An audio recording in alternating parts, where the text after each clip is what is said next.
Rebirth of secret devil lover episode 16। इधर kitchen से बाहर निकल रही है अमानत ये सब कुछ देखकर हैरान थे और हैरानी से बोली, ये लड़की मेरे साथ तो कभी ऐसे इतनी आसानी से दूध नहीं पीती, मेरे तो नाक में दम कर लेती है दूध पीते पीते।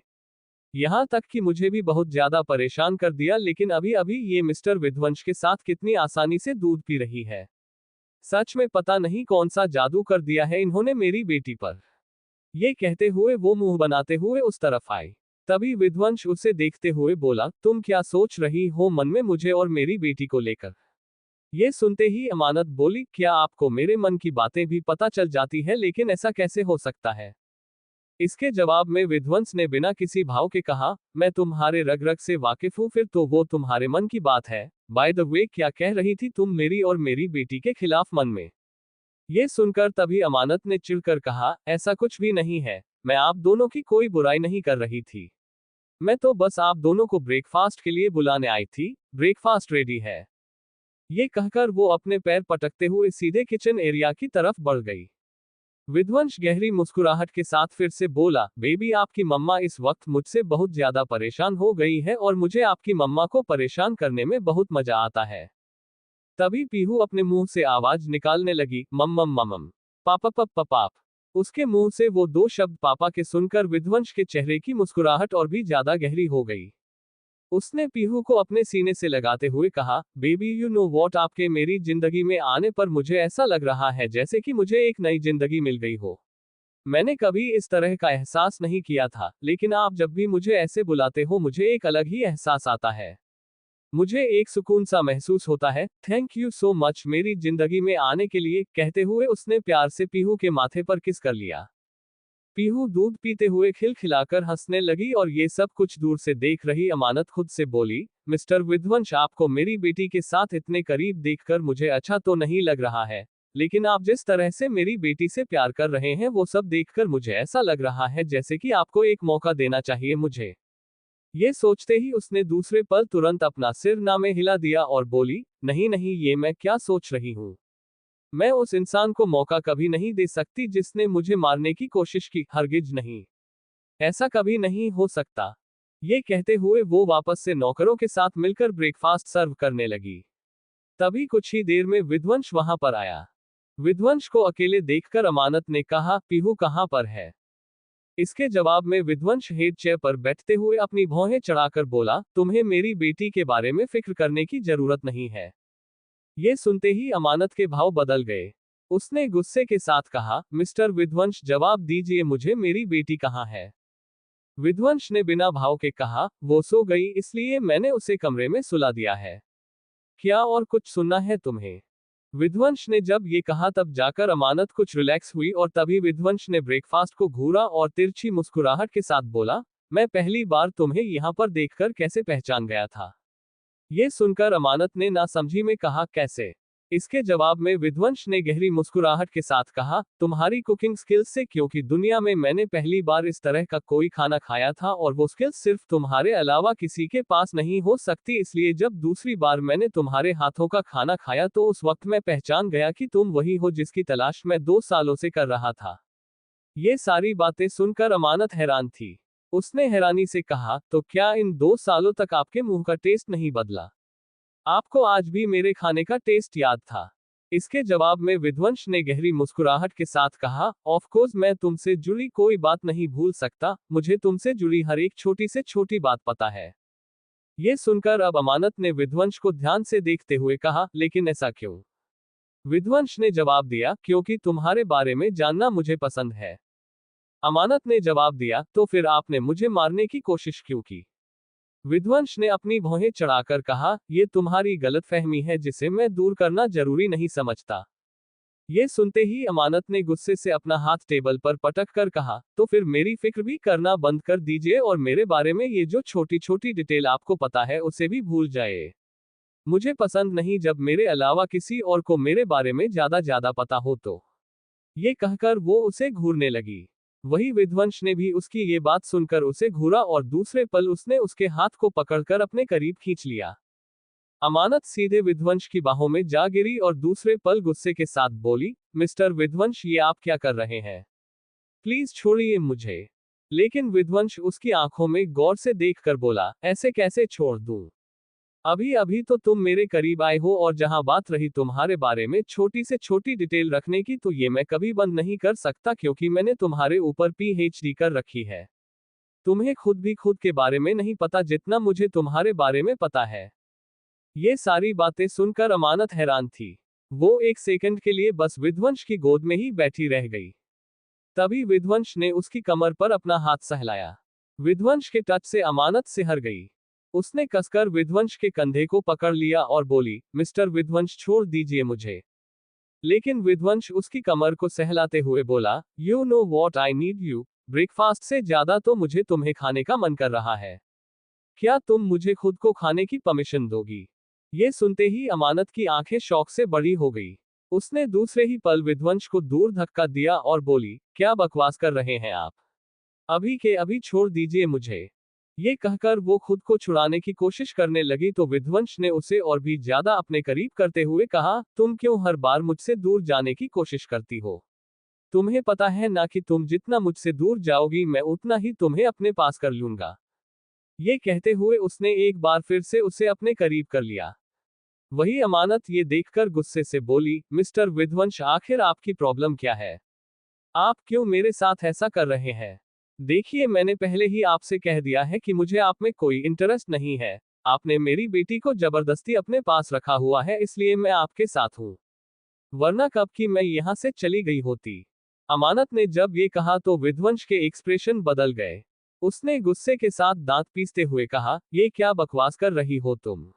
मैं तुम्हें कभी खुद से दूर नहीं जाने दूंगा, फिर इसके लिए चाहे मुझे तुम्हें जिंदगी भर क्यों ना नजर बंद करके रखना पड़े। ये सुनते ही है अमानत शॉक्ड हो गई। वो विध्वंस को गुस्से से देखने लगी। वही विध्वंस ने उसकी तरफ सूप का पहला सिप बढ़ाते हुए कहा, अब चुपचाप मेरे साथ ब्रेकफास्ट करो। अमानत ने अपना चेहरा दूसरी तरफ घुमा लिया। वो गुस्से से बोली, मुझे कोई ब्रेकफास्ट नहीं करना, छोड़ दीजिए मुझे। लेकिन विध्वंस ने उसे अपने करीब करते हुए कहा, जब तक तुम ब्रेकफास्ट नहीं करोगी तब तक मैं तुम्हें नहीं छोड़ूंगा। अगर तुम चाहती हो कि मैं तुम्हें जल्द से जल्द छोड़ दूं तो ब्रेकफास्ट करो। ये सुनकर अमानत को अब ना चाहते हुए भी बहुत गुस्सा आया और उसने फिर ब्रेकफास्ट करना शुरू कर दिया। उसे ब्रेकफास्ट करते देख विध्वंस हल्के से मुस्कुरा रहा था। अमानत बहुत भूखी थी, इसलिए वो काफी जल्दबाजी के साथ ब्रेकफास्ट करने लगी। तभी उसके होठों के पास एक चावल का टुकड़ा लग गया, जिसे देखकर विध्वंस ने उसके होठों को अपनी उंगलियों से मसलते हुए उसके होठों पर लगे उस चावल के टुकड़े को अलग किया, और इस टच को महसूस करते ही अमानत का चेहरा लाल हो गया। उसने तुरंत अपना चेहरा दूसरी तरफ घुमाते हुए कहा, मिस्टर विध्वंस, ये आप क्या कर रहे हैं? इसके जवाब में विध्वंस ने गहरी मुस्कुराहट के साथ कहा, ज्यादा कुछ नहीं, बस तुम्हें बहकाने की कोशिश कर रहा हूं। शायद तुम मेरी स्किल से इम्प्रेस हो जाओ। ये सुनकर अमानत शॉक्ड हो गई और वो शॉक्ड होकर बोली, क्या आपका दिमाग में हर वक्त सिर्फ और सिर्फ यही सारी बातें चलती रहती है? इसकी जवाब में विध्वंस ने गहरी मुस्कुराहट के साथ कहा, तुमने अभी तक मुझे खुद के करीब आने नहीं दिया, इसलिए मेरे दिमाग में अभी यही बातें चल रही है।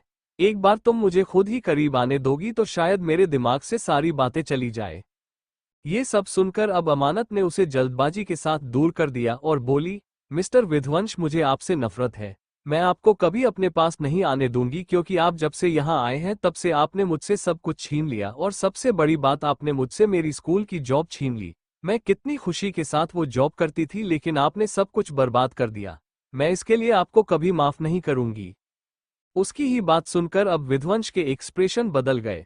उसने गुस्से के साथ कहा, तुम्हें जॉब करने की कोई जरूरत नहीं है। अब मैं आ गया हूं तुम्हारे पास। अब मैं ना तो अपनी बेटी को किसी चीज की कमी होने दूंगा और ना ही तुम्हें किसी चीज की कमी होगी, इसलिए तुम्हें वो मामूली सी जॉब करने की जरूरत नहीं है।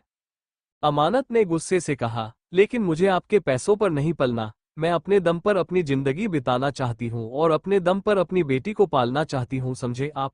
और वैसे भी आज मैं दूसरी जॉब ढूंढने जा रही हूँ।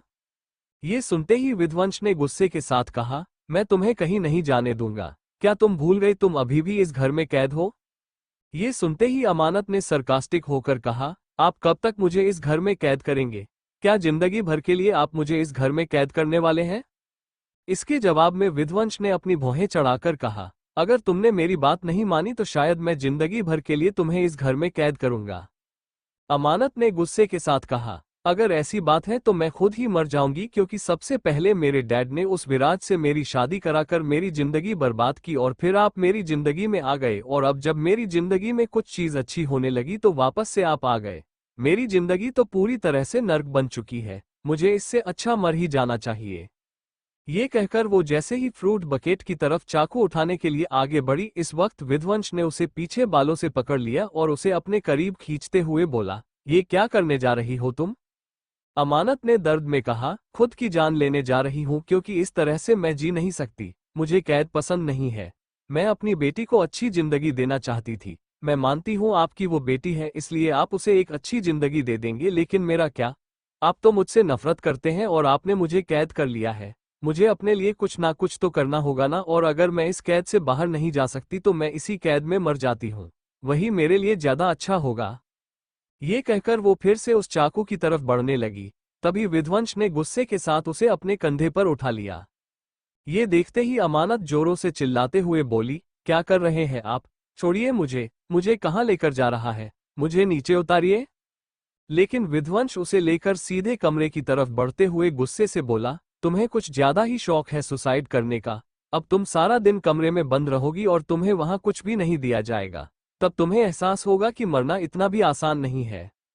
ये सुनकर अमानत का चेहरा गुस्से से लाल हो गया, लेकिन विध्वंस ने उसे नहीं छोड़ा। वो उसे लेकर सीधे कमरे की तरफ बढ़ गया। वो कमरे में आया और उसने अमानत को बेड पर पटक दिया। अमानत गुस्से से बोली, मुझे मेरी बेटी के पास जाना है, मुझे जाने दीजिए। तभी विध्वंस उसके करीब आया और उसकी आंखों में देखकर बोला, कितनी नफरत करोगी तुम मुझसे? अमानत ने नफरत से कहा, मैं इतनी ज्यादा नफरत करूंगी जितनी आपने इमेजिनेशन भी नहीं की होगी। विध्वंस ने उसके हाथ पर किस करते हुए कहा, कंग्रेचुलेशन, मुझे तुम्हारी नफरत से कोई फर्क नहीं पड़ता और अब बहुत जल्द तुम्हारी ये नफरत फिर से मोहब्बत में बदलेगी, इसके लिए मैं तुमसे वादा करता हूँ। ये सुनकर अमानत शॉक्ड हो गई और वही विध्वंस तिरछा मुस्कुराते हुए वहां से गेट को बाहर से बंद करके निकल गया और अमानत बस शॉक्ड होकर देखती रह गई। विध्वंस वहां से सीधे स्टडी रूम में आ गया। स्टडी रूम में असिस्टेंट मौजूद था। असिस्टेंट के चेहरे पर थोड़ी टेंशन दिखाई दे रही थी। विध्वंस अपनी हेड चेयर पर बैठकर असिस्टेंट को घूरते हुए बोला, क्या तुम्हें पता चला किसने उसे मारने की कोशिश की थी और किसने ये सारी साजिशें रची थी? इसके जवाब में असिस्टेंट ने थोड़ा घबराते हुए कहा, बॉस मुझे समझ नहीं आ रहा, मैं आपको ये बात कैसे बताऊं? ये सुनकर विध्वंस ने उसे घूरते हुए कहा, तुम्हारे पास मुंह है, जाहिर तौर पर तुम अपने मुंह से ही मुझे ये बात बताओगे। ये सुनकर असिस्टेंट ने जल्दी से अपना सिर नामे हिला दिया और बोला, नहीं बॉस, आप मेरी बात समझ नहीं पा रहे। मैं ऐसा इसलिए बोल रहा हूं क्योंकि ये बात बहुत सीरियस है और जब आप ये सुनेंगे तो आप भी यकीन नहीं कर पाएंगे। ये सुनकर उसके एक्सप्रेशन बदल गए और वो अब उसे एक टक घूरने लगा। विध्वंस ने उसके हाथ पर किस करते हुए कहा, कंग्रेचुलेशन, मुझे तुम्हारी नफरत से कोई फर्क नहीं पड़ता और अब बहुत जल्द तुम्हारी ये नफरत फिर से मोहब्बत में बदलेगी, इसके लिए मैं तुमसे वादा करता हूँ। ये सुनकर अमानत शॉक्ड हो गई और वही विध्वंस तिरछा मुस्कुराते हुए वहां से गेट को बाहर से बंद करके निकल गया और अमानत बस शॉक्ड होकर देखती रह गई। विध्वंस वहां से सीधे स्टडी रूम में आ गया। स्टडी रूम में असिस्टेंट मौजूद था। असिस्टेंट के चेहरे पर थोड़ी टेंशन दिखाई दे रही थी। विध्वंस अपनी हेड चेयर पर बैठकर असिस्टेंट को घूरते हुए बोला, क्या तुम्हें पता चला किसने उसे मारने की कोशिश की थी और किसने ये सारी साजिशें रची थी? इसके जवाब में असिस्टेंट ने थोड़ा घबराते हुए कहा, बॉस मुझे समझ नहीं आ रहा, मैं आपको ये बात कैसे बताऊं?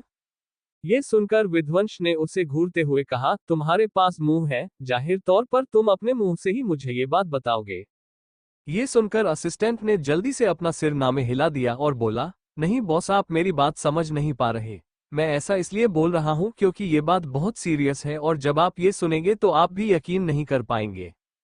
ये सुनकर उसके एक्सप्रेशन बदल गए और वो अब उसे एक टक घूरने लगा। असिस्टेंट की ये बात सुनते ही विध्वंस के एक्सप्रेशंस बदल गए। उसने बिना किसी एक्सप्रेशन के साथ कहा, क्या न्यूज़ मिली है? मुझे साफ साफ बताओ। मुझे सिर्फ और सिर्फ सच सुनना है और सच तक पहुंचना है। इसके जवाब में अब असिस्टेंट ने बताना शुरू किया। वो लगातार बोले जा रहा था। बोलते वक्त उसके चेहरे के एक्सप्रेशन भी काफी ज्यादा गहरे हो रहे थे। वही विध्वंस जैसे जैसे वो सारी बातें सुन रहा था, उसका चेहरा डार्क हो रहा था। आखिर में उसने गुस्से के साथ सामने पड़े लैपटॉप को जमीन पर पटक दिया और चिल्लाते हुए बोला, आई विल किल देम, मैं उन्हें जिंदा नहीं छोड़ूंगा, मैं हर एक को मार डालूंगा। तुम लोगों ने ठीक नहीं किया। उन्हें क्या लगता है वो विध्वंस धनराजगीर को धोखा देंगे और मैं बस चुपचाप देखता रहूंगा? उन्होंने अपनी जिंदगी की सबसे बड़ी गलती की है। ये कहते हुए विध्वंस गुस्से के साथ अपनी जगह से उठ गया। तभी असिस्टेंट जल्दबाजी के साथ डर कर बोला, बॉस पहले आप शांत हो जाइए, इस तरह से जल्दबाजी के साथ फैसला लेना ठीक नहीं है। मुझे लगता है कि जो कुछ भी हुआ है उसके पीछे किसी ना किसी ऐसे का हाथ है जो पहले से ही आपके और मिस अमानत के बारे में सब कुछ जानता है। मुझे लगता है पहले हमें उस तक पहुंचना चाहिए। बाकी बड़े साहब ने जो कुछ भी किया उसकी सजा तो आप उन्हें कभी भी दे सकते हैं और मुझे लगता है कि उन्हें भी इस बारे में पता चल चुका है कि आपको उन पर शक हो गया है और कहीं ऐसा ना हो कि वो खुद ही आपके पास आए और आपसे माफी मांगे। विध्वंस ने गुस्से से भड़कते हुए कहा, विध्वंस धनराजगीर की माफी इतनी आसान नहीं है जो हर किसी को मिल जाए, और जब बात उस लड़की पर आती है तो मैं किसी को माफ नहीं करता, बल्कि उन्हें इस दुनिया से ही साफ कर देता हूं और अब वक्त आ गया है कि मैं उन्हें इस दुनिया से अलविदा। लेकिन इसके आगे अभी वो अपनी बात पूरी कर पाता उससे पहले असिस्टेंट ने जल्दबाजी के साथ कहा, सॉरी सर, पर अभी के लिए आप प्लीज शांत हो जाइए। आपको ऐसे देखकर मुझे डर लग रहा है और आप भूलिए मत, अब आप एक बेटी के बाप बन चुके हैं। अब अगर आपने ऐसे खून खराबा किया तो मिस अमानत क्या सोचेंगी आपके बारे में, और आपकी बेटी पर क्या असर होगा इस चीज का। और तो और अगर आपने अपने ही दादाजी का खून किया तो दुनिया वालों की नज़र में आप एक खूनी कहलाएंगे, और आगे चलकर अगर गलती से भी पीहू बेबी बड़ी हुई और उस तक ये सारी बातें गई तो उसे बहुत बुरा महसूस होगा। इसलिए मुझे लगता है कि आप जो कीजिए शांति से कीजिए और सब कुछ छुप कर कीजिए, ऐसे खुलेआम करना सही नहीं है। विध्वंस गुस्से से टेबल पर अपना हाथ पटक कर बोला, मैं विध्वंस धनराजगीर हूँ। मैंने कभी कोई काम चोरी छुपे नहीं किया, बल्कि जो कुछ भी किया दुनिया वालों के सामने किया है। उन्होंने मुझे उससे दूर करने की कोशिश की जिसे मैंने जिंदगी में पहली बार चाहा था, जो मेरे उस वक्त का प्यार थी जब मुझे प्यार का मतलब ही नहीं पता था। मैं इसके लिए उन्हें माफ नहीं करूंगा। उन्हें सजा तो मिलेगी और तुम सबसे पहले एक धमाका करो। धमाके का नाम सुनकर अब असिस्टेंट ने नासमझी में विध्वंस को देखा तो विध्वंस गहरी मुस्कुराहट के साथ उसे कुछ बताने लगा, जिसे सुनते ही असिस्टेंट शॉक्ड हो गया। उसने थोड़ा हिचकिचाते हुए कहा, क्या आप सच कह रहे हैं बॉस? क्या हम वाकई ऐसा करेंगे? इसके जवाब में विध्वंस ने बिना किसी भाव से कहा, हाँ हम यही करेंगे और ये धमाका जल्द से जल्द हो जाना चाहिए। ये सुनते ही असिस्टेंट ने फिर अपना सिर हिला दिया और वो वहां से चला गया।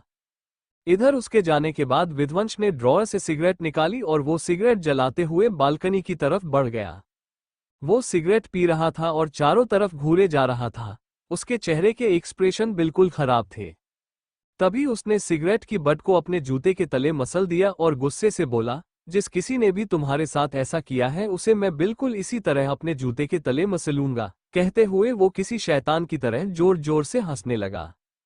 इधर दूसरी तरफ इंडिया में धनराजगीर पैलेस इस वक्त पुरोहित काफी परेशान होकर अपने कमरे में टहल रहे थे। उन्हें अपने सीने में दर्द महसूस हो रहा था। तभी वहां गरिमा जी उनके पास आई और बोली, क्या हुआ पुरोहित जी, आप ठीक है ना? आपकी तबीयत मुझे कुछ खराब लग रही है।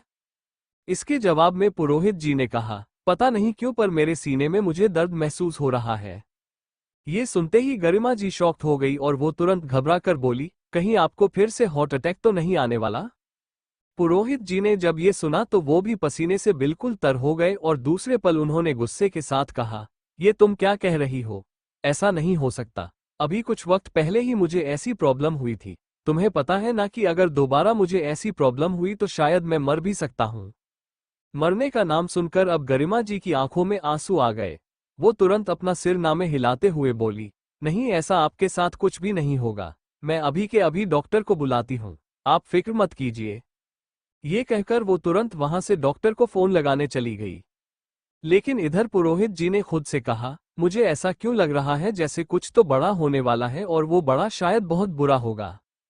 इधर दूसरी तरफ लॉस एंजेलिस में अमानत इस वक्त रूम में चारों तरफ टहल रही थी। उसे समझ नहीं आ रहा था कि वो अब क्या करे, क्योंकि ना तो वो यहां से बाहर निकल पा रही थी और ना ही वो अपने लिए कुछ सोच पा रही थी। उसने एक नज़र पीहू को देखा जो गहरी नींद में सो रही थी। पीहू को देखकर अमानत ने खुद से कहा, पीहू बेटा शायद मम्मा आपकी परवरिश अच्छे से नहीं कर पा रही है, शायद आपको यहाँ प्रॉब्लम हो रही होगी। लेकिन मैं क्या करूँ? मैं यहाँ से भागने की कोशिश कर रही हूँ लेकिन मैं ऐसा कुछ कर नहीं पा रही हूँ। मैं क्या करूँ? ये कहते हुए वो अब कुछ सोचने लगी। तभी उसके दिमाग में कुछ आया और उसने कहा, जब सबको पता चल ही गया है कि मैं जिंदा हूं, तो जरूर मेरे डैड को भी इसके बारे में पता चल गया होगा और मुझे लगता है कि जरूर मेरे डैड ही इन सब में मेरी हेल्प करेंगे। उसने जैसे ही ये बात कही, अचानक से उसके दिल में एक उम्मीद जग गई और उसने तुरंत अपना फोन उठाया। इधर दूसरी तरफ इंडिया में प्रणय इस वक्त सोफे पर बैठे लैपटॉप में काम कर रहे थे। तभी असिस्टेंट अंदर आते हुए बोला, बॉस आपने मुझे बुलाया? इसके जवाब में प्रणय ने कहा, हाँ मैं अपनी बेटी से ज्यादा दिन तक दूर नहीं रह सकता, इसलिए तुम एक काम करो, जल्द से जल्द पता लगाओ कि वो इस वक्त कहाँ है। क्योंकि तभी असिस्टेंट ने तुरंत बीच में ही कहा, लेकिन आपने तो कहा था कि अभिराज सर मिस अमानत के बारे में पता लगाने वाले थे, तो फिर अब आप मुझे वापस से क्यों कह रहे हैं? इसके जवाब में प्रणय ने गुस्से के साथ कहा, अभिराज अभी अपनी मीटिंग में फंसा हुआ है, वो अभी इन सब पर ध्यान नहीं दे पा रहा है, इसलिए मैं चाहता हूं कि तुम पता लगाओ कि वो लॉस एंजेलिस में कहाँ रह रही है, उसका पता ठिकाना क्या है। मैं जल्द से जल्द उसके पास जाना चाहता हूं। ये सुनकर फिर असिस्टेंट ने अपना सिर हिला दिया, लेकिन तभी उसने कुछ सोचते हुए कहा, लेकिन बॉस अगर अभिराज सर को पता चलेगा कि उनके कहने के बावजूद भी आपने अलग से मिस अमानत के बारे में पता लगवाया है, तो कहीं वो आपसे नाराज ना हो जाए। ये सुनकर प्रणय ने गुस्से के साथ कहा, ये मेरे और मेरे बेटे के बीच का मैटर है, तुमसे जितना काम कहा गया सिर्फ उतना करो।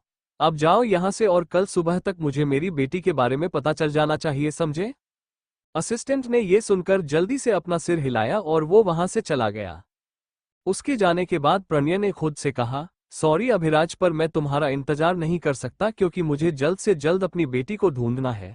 मुझे पता है कि तुम भी अपनी बहन से बहुत प्यार करते हो और तुम भी उसे ढूंढ रहे हो, लेकिन मैं एक बाप हूं, मैंने उसे जन्म दिया है और मैं अब उसे अपनी नजरों के सामने देखना चाहता हूं। ये कहते हुए वो वापस से अपने लैपटॉप में काम करने लगा। इधर दूसरी तरफ एक कैफे में इस वक्त विराज कृतिका के डैड के सामने बैठा हुआ था। कॉफी के मग वहां रखे हुए थे और कृतिका विराज और अपने डैड को देखकर मुस्कुराए जा रही थी, लेकिन विराज बिल्कुल खामोश था। तभी कृतिका के डैड ने विराज को घूरते हुए कहा, मिस्टर विराज राठौर, तो तुम दावा करते हो कि तुम मेरी बेटी से प्यार करते हो और उससे शादी करना चाहते हो? इसके जवाब में विराज ने कहा, हाँ मैं उससे प्यार करता हूँ, उससे शादी करना चाहता हूँ। क्या आप इसकी परमिशन देंगे? कृतिका के डैड ने सपाट तरीके से कहा, मैं इसके लिए परमिशन दे दूंगा, लेकिन पहले तुम्हें मुझे ये बताना होगा कि तुमने अपनी पहली बीवी के साथ ऐसा क्या किया था जिससे उसने तुम्हें डिवोर्स दे दिया और तुम इस तरह अकेले हो गए।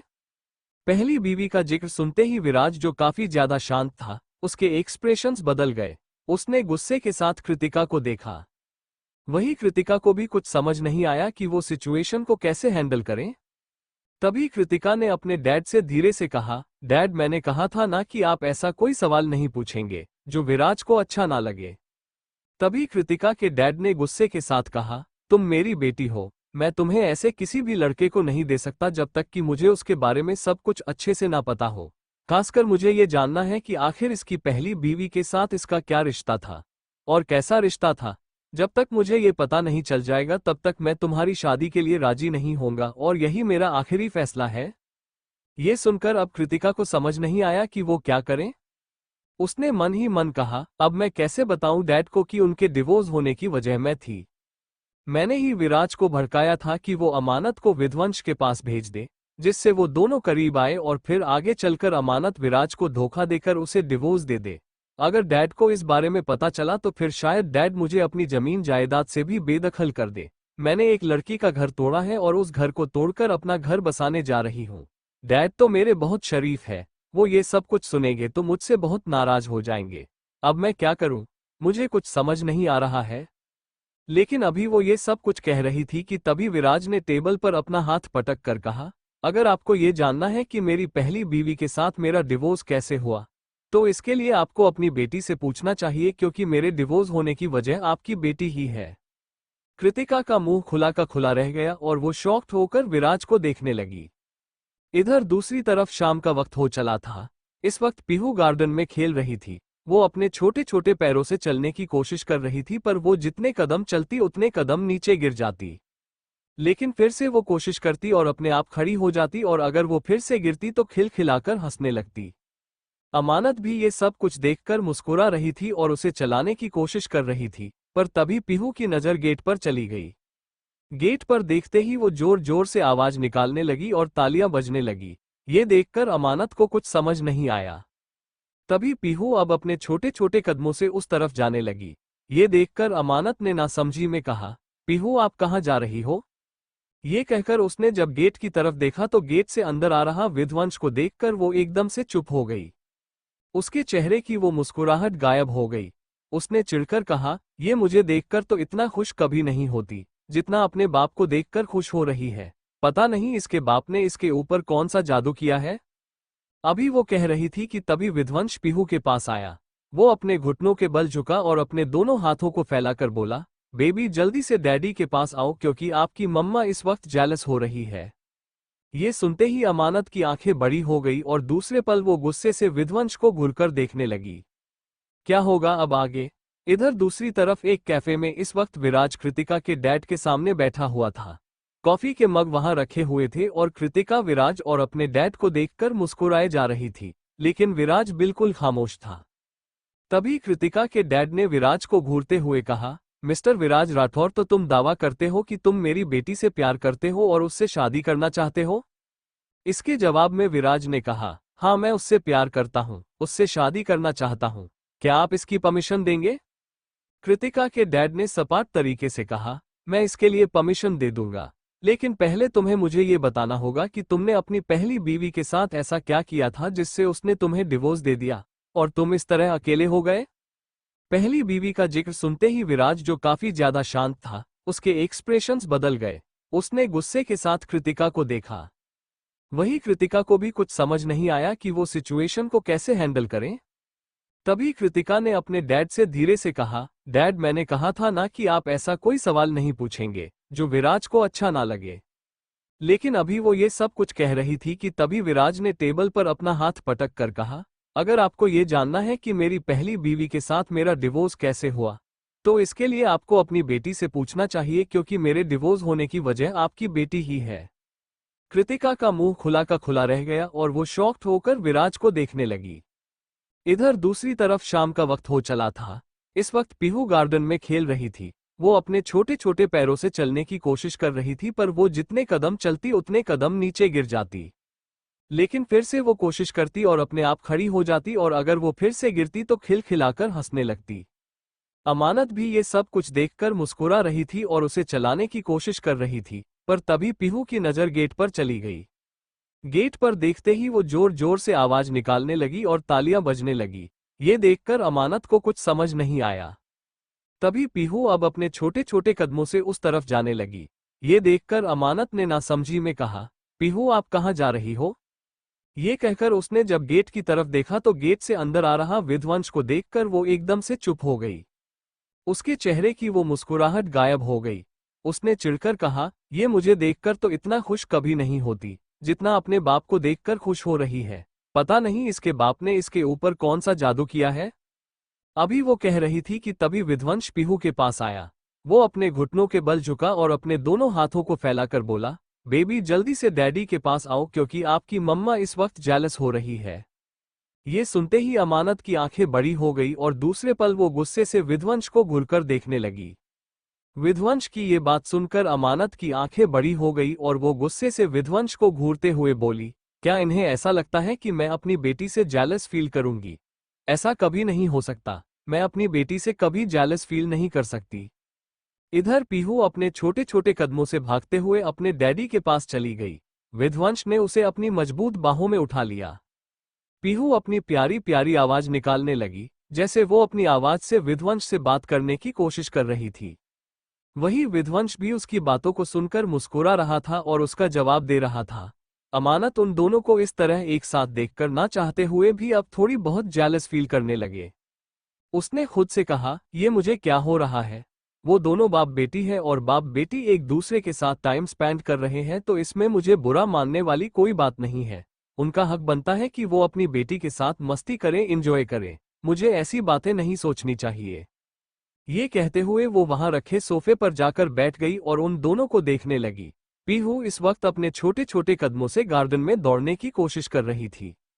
विध्वंस भी उसके पीछे पीछे जा रहा था। वो दोनों एक साथ खेल रहे थे, जिसे देखकर अमानत ने चिढ़कर कहा, वो दोनों आपस में मस्ती कर रहे हैं, इसमें मुझे क्या प्रॉब्लम हो रही है? लेकिन वो दोनों एक बार भी मुझे क्यों नहीं बुला रहे हैं अपने साथ मस्ती करने के लिए? मैं भी तो उसकी मॉम हूं ना। मेरा भी तो हक बनता है कि मैं अपनी बेटी के साथ मस्ती करूं। पर ये पीहू की बच्ची अपने डैडी को पाते ही मुझे भूल जाती है। एक बार ये मुझे अकेले में मिल जाए फिर मैं इसे बताऊंगी। अमानत लगातार अपने में ही ये सारी बातें बड़बड़ाए जा रही थी और इधर विध्वंस पीहू के साथ खेल रहा था। कुछ देर बीत गया और अब पीहू थक गई। थककर वो अपने डैडी की बाहों में ही सो गई। उसके सो जाने के बाद विध्वंस उसे लेकर अमानत की तरफ आया। तभी अमानत ने विध्वंस से मुंह फेर लिया और अंदर जाते हुए बोली, अब आप इसे मुझे देने की कोशिश मत कीजिएगा। अब आप ही जाइए इसे सुलाइए, मैं इसे नहीं लेने वाली। ये सुनकर विध्वंस अपनी भौहें चढ़ाकर बोला, लेकिन क्यों, क्या हुआ? इसके जवाब में अमानत ने चिढ़कर कहा, अभी आप दोनों एक दूसरे के साथ कितना मस्ती कर रहे थे, कितना खेल रहे थे। एक बार भी आप दोनों ने मुझे बुलाना जरूरी नहीं समझा तो फिर इसे अब मैं अपनी गोद में क्यों लूं और उसकी केयर मैं क्यों करूं? अब जाइए आप इसे सुलाइए और अब आप ही इसे फीड कराएगा। ये सुनते ही विध्वंस अपनी भौहें चढ़ाकर बोला, ये क्या बकवास कर रही हो तुम? तुम्हें पता है ना कि मैं एक मैन हूं और एक मैन कभी फीडिंग नहीं करा सकता। ये सुनकर अमानत ने चिढ़ते हुए कहा, ये आप क्या सोच रहे हैं? और आपकी इमेजिनेशन इतनी वाइल्ड कैसे हो सकती है? वो पूरे 1 साल की है और वो बहुत पहले ही उस तरह दूध पीना बंद कर चुकी है। फीडिंग का मतलब होता है कि आप इसे बोतल से दूध पिलाए। ये बोतल से दूध पीने पर भी बहुत नखरे दिखाती है, इसलिए आप ये अब जाकर इसकी केयर कीजिए क्योंकि मैं तो अब इसे अपनी गोद में ही नहीं लूंगी। ये सुनकर अब विध्वंस फिर चुप हो गया और वही अमानत विध्वंस को घूरते हुए अंदर की तरफ बढ़ गई। तभी विध्वंस ने पीहू को अपनी गोद में प्यार से लिया और बोला, आई नो आपकी मम्मा जेलस हो रही है और मुझे उसे जेलस फील कराने में बहुत मजा आ रहा है। अभी तो ये शुरुआत है, अभी मैं आपकी मम्मा को हर तरीके से परेशान करूंगा। ये कहते हुए वो तिरछा मुस्कुराया और सीधे अंदर की तरफ बढ़ गया। इधर दूसरी तरफ अपार्टमेंट में इस वक्त यशिका किचन में कुछ काम कर रही थी, लेकिन उसके दिमाग में सिर्फ और सिर्फ अमानत और पीहू ही चल रहे थे। तभी कमरे से बाहर मोक्ष निकलते हुए बोला, आज रात मैं बाहर एक इम्पोर्टेंट काम से जाने वाला हूं, इसलिए तुम मेरे लिए डिनर मत बनाना। ये सुनकर यशिका ने ना समझी ने कहा, लेकिन तुम अचानक से कहां जा रहे हो? इसके जवाब में मोक्ष ने कहा, उस विध्वंस धनराजगिर की मौत की तैयारी करने। ये सुनकर यशिका शॉक्ड हो गई और ना समझी में बोली, व्हाट? ये तुम क्या कह रहे हो? क्या तुम्हें कोई सुराग मिला है? इसके जवाब में मोक्ष तिरछा मुस्कुरा दिया और बोला, बस सुराग ही नहीं मिला बल्कि मुझे बहुत कुछ पता चल चुका है और अब बहुत जल्द अमानत हमारे पास होगी। ये कहते हुए वो वहां से बाहर निकल गया। वहीं यशिका को कुछ समझ नहीं आया। उसने ना समझी में कहा, आखिर ऐसा क्या मिल गया है मोक्ष को कि वो इस तरह से यहां से चला गया? मुझे ऐसा क्यों लग रहा है कि जैसे कुछ तो बड़ा होने वाला है। ये सब सोचते हुए वो वापस से अपना डिनर बनाने लगी। इधर दूसरी तरफ रात का वक्त हो चला था। डाइनिंग एरिया इस वक्त विध्वंस हेड चेयर पर बैठा हुआ था और वहां पर एक मिनी ऑटोमेटिक चेयर भी आ चुकी थी, जिसके अंदर इस वक्त पीहू आराम से लेटकर दूध पी रही थी और वो चेयर बिल्कुल विध्वंस के साइड में रखी हुई थी। इस वक्त पीहू बहुत ज्यादा क्यूट लग रही थी। विध्वंस उसे देखकर मुस्कुराते हुए डिनर कर रहा था। अमानत ये सब कुछ देखकर अपने हाथों की मुठियां बनाते हुए बोली, डिनर करते वक्त भी ये दोनों एक दूसरे के साथ मस्ती कर रहे हैं। मुझे तो इन दोनों ने बिल्कुल किनारे ही कर दिया है। ओह गॉड, मुझे ऐसा लग रहा है कि जैसे मैं कबाब में हड्डी बन चुकी हूँ। ये सब कहते हुए उससे अब वो सब कुछ बर्दाश्त नहीं हुआ। वो गुस्से से अपनी जगह से उठी और उसने विध्वंस के बीच में अपनी चेयर रख दी। विध्वंस जो अभी तक पीहू को देख रहा था उसकी भौहें चढ़ गई और वो अमानत को घूरते हुए बोला, ये क्या कर रही हो तुम? इसके जवाब में अमानत ने चिढ़कर कहा, वहां मैं ठीक से डिनर नहीं कर पा रही हूँ। यहाँ पर एयर कंडीशनिंग अच्छी है इसलिए मैं यहाँ पर बैठकर डिनर करना चाहती हूँ। ये कहकर वो विध्वंस और पीहू के बीच में जाकर बैठ चुकी थी। वही विध्वंस ये देखकर तिरछा मुस्कुरा दिया और बोला, तुम सिर्फ एयर कंडीशनिंग के लिए यहाँ पर बैठी हो या तुम्हें कुछ अलग फील हो रहा है? अलग फील का नाम सुनकर अमानत की भौहें सिकुड़ गई। वो विध्वंस को घूरकर बोली, ऐसा कुछ भी नहीं है, ये आपकी गलतफहमी है। अब मुझे चुपचाप डिनर करने दीजिए, मुझे डिस्टर्ब मत कीजिए। ये कहकर वो वापस से अपना डिनर करने लगी। वही विध्वंस उसकी बातें सुन हल्के से मुस्कुरा दिया और बोला, तुम साफ साफ क्यों नहीं कहती कि तुम्हें इस वक्त अपनी ही बेटी से जलन हो रही है? ये सुनते ही अब अमानत खाते खाते रुक गई। उसे समझ ही नहीं आया कि वो इस बात का क्या जवाब दे। लेकिन उसने दूसरे ही पल कहा, आप बकवास कर रहे हैं, ऐसा कुछ भी नहीं है, मैं भला अपनी बेटी से क्यों जलूंगी, उसकी वजह से तो मैं आज जिंदा हूं। ये कहते हुए उसने प्यार से पीहू के गालों को सहलाया जो दूध पीते ही सो गई थी, लेकिन विध्वंस ने नीचे से उसकी कमर को पकड़ लिया। एक सेकंड के लिए अमानत शॉक्ड हो गई। उसने दूसरे पल अपने आप को छुड़ाते हुए कहा, मिस्टर विध्वंस ये क्या कर रहे हैं आप, छोड़िए मुझे। तभी विध्वंस ने उसकी चेयर को अपनी तरफ खींच लिया। अमानत अब बिल्कुल शांत हो गई थी। विध्वंस उसकी कमर को धीरे धीरे सहलाते हुए बोला, अगर तुम ये बात एक्सेप्ट कर लोगी तो मुझे खुशी होगी कि तुम्हें अपनी बेटी से जलन हो रही है क्योंकि मैं तुम पर कम और उस पर ज्यादा ध्यान दे रहा हूं। ये सुनकर अमानत फ्रस्ट्रेट होकर बोली, ओके एक्सेप्ट कर लिया मैंने, मुझे हो रही है अपनी बेटी से जलन, मुझे पसंद नहीं आ रहा है कि आप सबसे ज्यादा उस पर ध्यान दे रहे हैं। तो क्या करेंगे आप, कुछ करेंगे आप, सुन लिया ना आपने, अभी और कुछ सुनना है आपको, नहीं ना मुझे डिनर करने दीजिए। लेकिन तभी विध्वंस ने अमानत की गर्दन में अपना हाथ डाला और उसके चेहरे को अपनी तरफ घुमाते हुए बोला, हाँ मैं तुम्हारे साथ और भी बहुत कुछ कर सकता हूँ और नाउ लेट मी किस यू। इसी के साथ उसने अमानत के होठों को अपने होठों में ले लिया और उसे किस करने लगा। अमानत बिल्कुल हैरान थी। वहां नौकर खड़े थे। नौकर ने ये नजारा देखा तो उनकी आंखें जैसे बाहर निकल आई। उन्होंने तुरंत अपना चेहरा दूसरी तरफ घुमा लिया। इधर अमानत भी बिल्कुल शॉक्ड थी। उसका चेहरा भी बुरी तरह लाल हो गया था। वो यकीन नहीं कर पा रही थी कि विध्वंस उसे नौकरों के सामने किस कर रहा था और फिर तभी वहां पर असिस्टेंट रवि आते हुए बोला, 20 एक्चुअली आज रात आपकी एक मीटिंग है। इसके लिए मैंने स्टडी रूम में सारी तैयारी कर दी है, आप एक बार चलकर वहां पर। लेकिन अचानक से रवि ये कहते कहते रुक गया क्योंकि उसे सामने तो कुछ और ही देखने को मिल रहा था। वो अपनी आंखें फाड़े इस सीन को बस घूर कर देखने लगा। इधर रवि की आवाज सुनकर अमानत और भी ज्यादा परेशान हो गई। वो विध्वंस से लगातार स्ट्रगल कर रही थी पर विध्वंस था कि उसे छोड़ने का नाम नहीं ले रहा था। वो जितना उसे दूर करती विध्वंस उतना ही ज्यादा उसे किस करता। अमानत अब बुरी तरह थक गई। उसकी सांसें भी उखड़ने लगी लेकिन विध्वंस ने अभी भी उसे नहीं छोड़ा। इधर रवि भी एक पल के लिए भी अपनी नजर उनसे नहीं हटा रहा था। वो लगातार उन्हें देख ही जा रहा था। तभी अचानक से अमानत ने विध्वंस को जोर से धक्का दे दिया और जल्दबाजी के साथ अपनी जगह से उठी और लगभग दौड़ते हुए वहां से लिफ्ट की तरफ बढ़ गई। इधर विध्वंस के चेहरे पर एक गहरी मुस्कुराहट आ गई। उसने अपने होठों को रब किया और बोला, तुम्हारा टेस्ट आज भी पहले जैसा है, आई लाइक योर टेस्ट। ये कहते हुए उसने अपने होठों को हल्के से फिर से रब किया, लेकिन इस वक्त उसकी नजर रवि पर चली गई। रवि अभी भी अपनी आंखें फाड़े देख रहा था। उसको देखते ही विध्वंस की भौहें चढ़ गई। तभी उसने गुस्से के साथ कहा, तुम यहां कब आए? विध्वंस की गुस्से भरी आवाज सुनकर रवि जैसे अपने होश में वापस आया हो और वो तुरंत हड़बड़ी के साथ बोला, बॉस आप तो बिल्कुल इमरान हाशमी की तरह किस करते हैं। इमरान हाशमी भी आपके आगे फेल है, कहीं आपने उनसे ही किस की क्लासेस तो नहीं ली है? एक्चुअली मुझे भी सिखा दीजिए, मेरी गर्लफ्रेंड मुझसे बहुत शिकायत करती है, मैं उसे तो बिल्कुल किस नहीं कर पाता, इनफैक्ट वो मुझे किस करती रहती है, मुझे बहुत शर्म आती है, लड़का होकर मैं ऐसा कुछ नहीं कर पाता, प्लीज बॉस मुझे सिखा दीजिए ना क्योंकि अभी अभी मैंने देखा आप तो बहुत ही बेस्ट निकले किस करने में। ओ माय गॉड आपको किस करते देखकर तो मेरा भी मन हो गया, अब तो मैं भी अपनी गर्लफ्रेंड को बिल्कुल आपकी तरह किस करना चाहता हूँ। विध्वंस उसकी ये सारी बातें एक सेकंड के लिए बस सुनता रह गया और दूसरे पल उसके चेहरे पर एक प्राउड स्माइल आ गई। ये सुनते ही विध्वंस के चेहरे पर एक प्राउड मुस्कुराहट आ गई और उसने गर्व के साथ कहा, किस करने में कोई मुझे टक्कर नहीं दे सकता, मेरी किसिंग स्किल काफी ज्यादा अट्रैक्टिव है जो उसे अट्रैक्ट करती है, इसलिए वो मुझसे दूर नहीं जा सकती। रवि बोला, बॉस आप कैसे कर लेते हैं, प्लीज मुझे भी सिखाए ना, मैं भी अपनी गर्लफ्रेंड को खुश करना चाहता हूँ, वो हमेशा मुझे ताने मारती रहती है, उसे लगता है कि मैं सिर्फ काम करने के अलावा और कुछ भी नहीं कर पाता, इसलिए प्लीज मैं भी उसे किस करके खुश करना चाहता हूँ, प्लीज मुझे सिखाए। तभी ये सुनकर विध्वंस से अपनी भौहें तनी और कहा, तुम्हें सजा मिलेगी। सजा का नाम सुनकर रवि ने ना समझी में कहा, क्या बॉस ये आप क्या कह रहे हैं, आखिर आप मुझे सजा क्यों देंगे?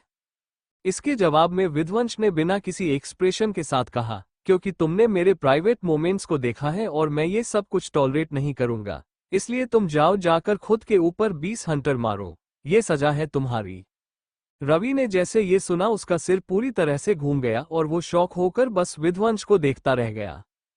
इधर दूसरी तरफ इंडिया में इस वक्त वहां शाम हो चुकी थी और तियरा एक पार्क में बेंच पर बैठी सिसक कर रो रही थी। वो अभी तक घर नहीं गई थी। उसने रोते हुए कहा, अभिराज मेरे साथ ऐसा कैसे कर सकते हैं? मैं तो उन्हें प्यार करती हूँ। क्या मेरा प्यार दिखाई नहीं देता? क्या उन्हें सिर्फ और सिर्फ मेरा बचपन दिखाई देता है? मैंने तो कभी उनके साथ गलत बिहेव नहीं किया, लेकिन उन्होंने हमेशा मेरे साथ गलत बिहेव किया। वो हमेशा नई नई लड़कियों के साथ मुझे दिखाई देते हैं और उनके साथ हैंग आउट करते हैं, और अगर मैं उन्हें रोकती हूँ तो इसमें क्या गलत करती हूँ? उन्हें मेरे साथ ऐसा बिहेव नहीं करना चाहिए था। ये कहते हुए वो सिसक कर रो रही थी, लेकिन तभी कोई उसके पास आकर बैठा और बोला, व्हाट हैपन, तुम रो क्यों रही हो? इस आवक को सुनकर तियरा को एक सेकंड के लिए कुछ समझ नहीं आया। उसने तुरंत अपनी नजर ऊपर की तरफ उठाई और अपने पास बैठे शख्स को देखकर वो हैरान हो गई और हैरानी से बोली, लक्ष्य तुम? लक्ष्य ने मुस्कुराते हुए कहा, पहले तुम ये बताओ कि तुम रो क्यों रही हो? क्या किसी ने तुमसे चॉकलेट छीन ली? ये सुनते ही तियरा बिना कुछ सोचे समझे आगे बढ़ी और लक्ष्य के सीने से लग गई और बोली, लक्ष्य really really miss you, finally तुम इंडिया आ गए। लक्ष्य ने भी उसे कसकर हग कर लिया और बोला, लेकिन मैंने सोचा था कि जब मैं तुमसे इंडिया में मिलूंगा तब तुम मुझे मुस्कुराते हुए मिलोगी, पर ये क्या, तुम तो रो रही हो, लेकिन तुम्हें क्या हुआ? तियरा ने फिर खुद को संभालते हुए कहा, कुछ भी नहीं, पर ये बताओ तुम अचानक से इस पार्क में क्या कर रहे हो? तब इसके जवाब में लक्ष्य मुस्कुराते ने हुए कहा, मैं अपनी भतीजी को यहाँ पर घुमाने लेकर आया था।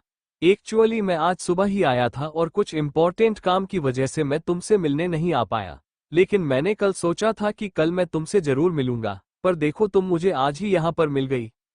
ये सारी बातें सुनकर अब तियरा ने अपना सिर नीचे झुका लिया और बोली, अब तुम जाओ यहाँ से। लक्ष्य ने कहा, लेकिन क्यों, क्या हुआ, तुम मुझे देखकर खुश नहीं हो? उसके जवाब में तियरा बोली, ऐसी बात नहीं है, अभी मैं किसी से कोई बात नहीं करना चाहती। ये सुनकर लक्ष्य ने गुस्से के साथ कहा, लेकिन क्यों, कौन है वो जिसने तुम्हें अपसेट किया? बताओ मुझे, मैं उसे सबक सिखाऊंगा।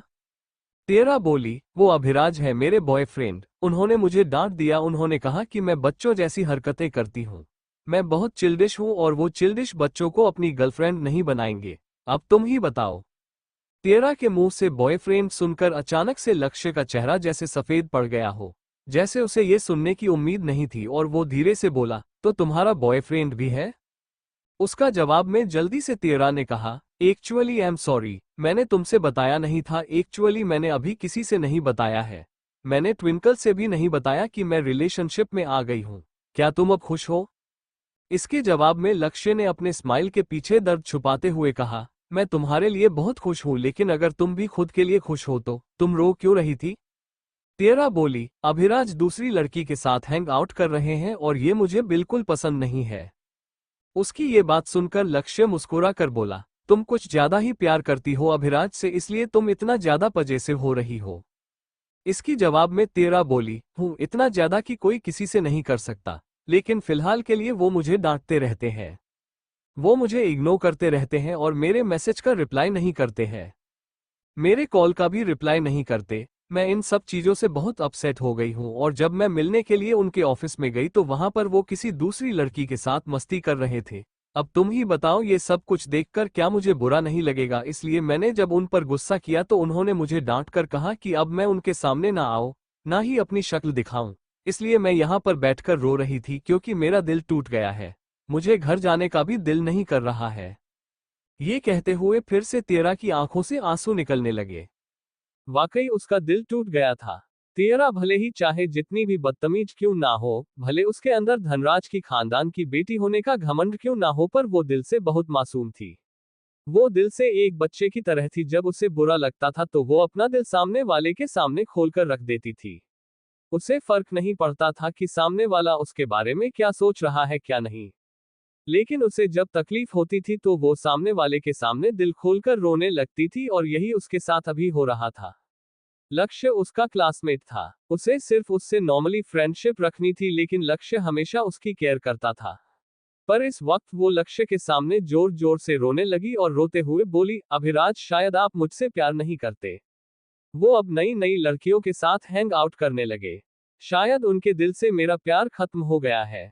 मैं अब खुद ही उनके पास नहीं जाऊंगी, जब वो मेरे बिना रहेंगे तब उन्हें समझ आएगा कि मेरी क्या अहमियत है। उसको इतना रोते देखा लक्ष्य ने तुरंत उसे अपने सीने से लगा लिया और उसके बालों में हाथ फेरते हुए शांत करते हुए बोला, शांत हो जाओ। मैं तुम्हारी बात समझ सकता हूँ। तुमने अभिराज से बहुत प्यार किया है और अब अगर वो तुम्हारे साथ ऐसा कर रहा तो तुम्हें तकलीफ हो रही है, लेकिन तुम इस तरह से रोकर खुद को कमजोर नहीं बन सकती। भूलो मत, तुम धनराज की खानदान की बेटी हो। तुम्हारा भी एक अलग रुतबा है। अभिराज चाहे जो कोई भी हो, लेकिन वो हमेशा तुमसे छोटा ही रहेगा, और वही क्या, इस दुनिया में सभी तुमसे छोटा रहेंगे। तुम उन सब पर राज कर सकती हो। तुम अपने एटीट्यूड से अभिराज को सबक सिखा सकती हो। तुम तो ऐसी नहीं थी, तुम तो हमेशा खुद की प्रॉब्लम्स को चुटकियों में सॉल्व कर लेती थी, तो फिर अब तुम इस तरह से रो क्यों रही हो? मुझे तुम्हें इतना रोते देखा बिल्कुल अच्छा नहीं लग रहा है। लक्ष्य की सारी बातें सुनकर अब तेरा की आंखों में चमक आ गई। वो लक्ष्य से दूर हुई और बोली, क्या तुम सच कह रहे हो? क्या मैं उन्हें अभी के अभी जाकर सबक सिखा सकती हूँ? उसके जवाब में लक्ष्य ने मुस्कुराते हुए कहा, ऑफ कोर्स तुम सबक सिखा सकती हो। तुम कुंग फू कराटे में चैंपियन हो। तुम खुद को डिफेंड कर सकती हो। तुम जो मर्जी चाहे वो कर सकती हो। मुझे नहीं लगता कि कोई प्रॉब्लम होगी। तभी तेरा गुस्से से अपनी जगह से उठी और बोली, अगर ऐसी बात है तो चलो मेरे साथ। मैं अभी के अभी अभी अभिराज को सबक सिखाऊंगी। उन्हें क्या लगता है वो मुझे इस तरह बुलाएंगे? वो भी किसी दूसरी लड़की के लिए तो मैं रोती रहूंगी। उन्हें नहीं पता मैं धनराज की बेटी हूँ। मुझे कोई नहीं रुला सकता, और तो और मुझे ट्रेनिंग मेरे चाचू ने दी है। मैं अपने चाचू की नाक नहीं काटने दूंगी। ये कहते हुए वो लक्ष्य के साथ अब सीधे अभिराज के ऑफिस की तरफ निकल गई। इधर दूसरी तरफ रात का वक्त हो चला था। इस वक्त अमानत विंडो के पास खड़ी चांद को देख रही थी। उसके दिमाग में वही बार बार चल रही थी, वो किसको भूल नहीं पा रही थी। उसने खुद से कहा, ये क्या हो गया मुझे? मैं क्यों मिस्टर विध्वंस की तरफ इस तरह अट्रैक्ट हो रही हूँ? क्योंकि मुझे पता है कि उन्होंने मुझे करने की कोशिश की है। मेरा उनसे कोई लेना देना नहीं है, तो फिर क्यों मेरे साथ ऐसा हो रहा है? मेरा दिल रह क्यों बेचैन हो रहा है? इसे बेचैनी किस लिए है? इस तरह की बेताबी मैं बर्दाश्त नहीं कर पा रही हूँ। ये कहते हुए उसने अपने सीने पर हाथ रख दिया। इस वक्त उसका दिल लगातार धड़के जा रहा था, पर तभी किसी ने उसे कमर से अपनी बाहों में होल्ड कर लिया। अमानत ने इस वक्त एक सिल्क की नाइटी पहन रखी थी, जिससे उस हाथ का टच उसे अपनी कमर पर सीधे महसूस हुआ। वो एक पल के लिए सिहर उठी और उसने धीरे से पीछे मुड़कर कहा, मिस्टर विध्वंस जी, क्या कर रहे हैं आप? प्लीज दूर रहिए मुझसे। उसके जवाब में विध्वंस ने गहरी मुस्कुराहट के साथ उसकी आंखों में देखकर कहा, शायद तुम मुझे मिस कर रही हो।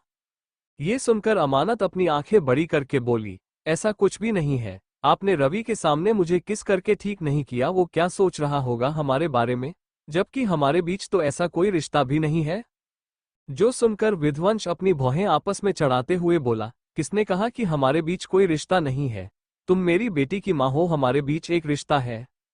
ये सुनते ही अमानत ने गुस्से के साथ कहा, मैं सिर्फ अपनी बेटी की मां हूं, आपकी बेटी की नहीं। आपका और मेरा कोई रिश्ता नहीं है। इनफैक्ट हमारी तो कभी शादी ही नहीं हुई थी। अचानक से शादी का जिक्र करते करते अमानत रुक गई। उसे कुछ याद आया और वो कुछ वक्त के लिए फ्लैशबैक में चली गई।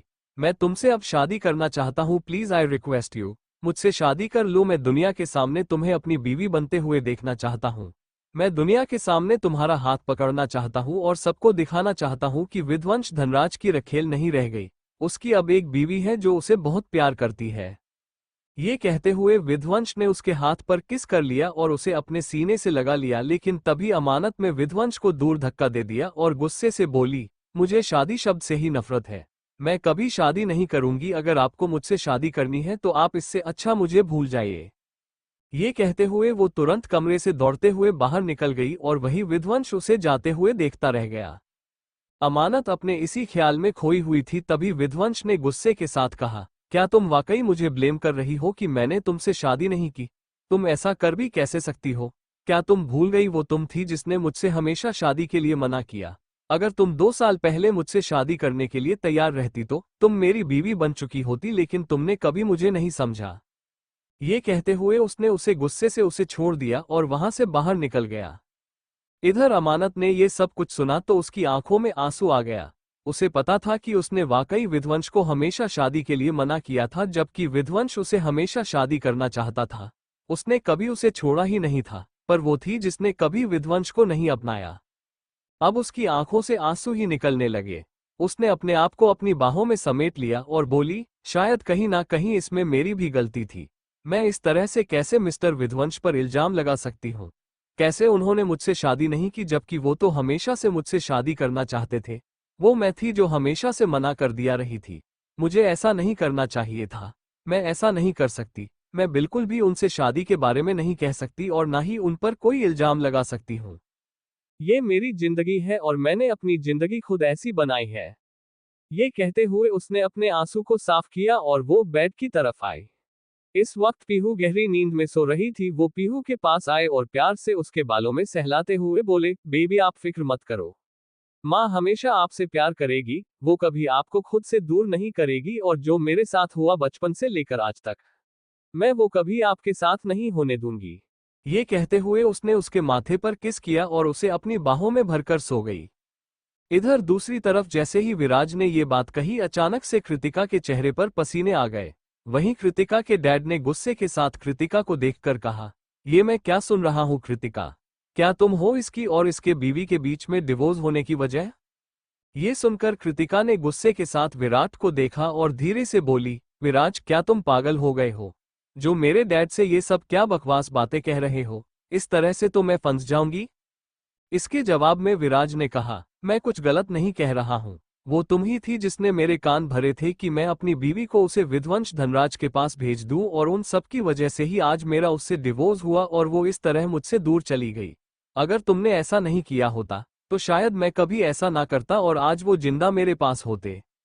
विराज की ये सारी बातें सुनकर कृतिका शॉक हो गई।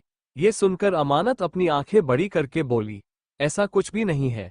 आपने रवि के सामने मुझे किस करके ठीक नहीं किया? वो क्या सोच रहा होगा हमारे बारे में, जबकि हमारे बीच तो ऐसा कोई रिश्ता भी नहीं है।